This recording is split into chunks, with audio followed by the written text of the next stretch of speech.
আসসালামু আলাইকুম। আজকে আমরা এমন একটা ফল নিয়ে আলোচনা করব যাকে বলা হয় ফলের রাজা। আজকে আমরা আলোচনা করব আম নিয়ে। বাংলাদেশ থেকে প্রায় 38টি দেশে আম রপ্তানি হয়। বাংলাদেশে সবচেয়ে বেশি আম উৎপাদন হয় নওগাঁ জেলায়। আম গাছকে জাতীয় গাছের মর্যাদা দেওয়া হয় 2010 সালে। আপনারা কি জানেন এটা শুধু স্বাদেই নয়, আমের মধ্যে লুকিয়ে আছে আমাদের সুস্থ জীবনের রহস্য।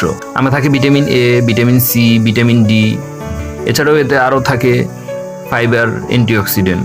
নিয়মিত আম খেলে হজম শক্তি বৃদ্ধি পায়, কোষ্ঠকাঠিন্য দূর হয়। আমের মধ্যে থাকা ভিটামিন সি ত্বকে করে উজ্জ্বল ও মসৃণ।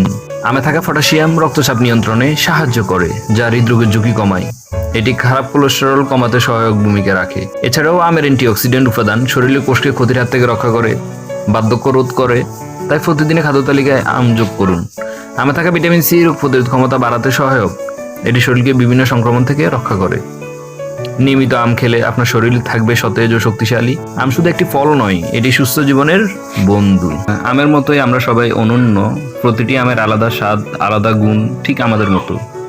নিজের বৈশিষ্ট্যকে গ্রহণ করুন। ধন্যবাদ।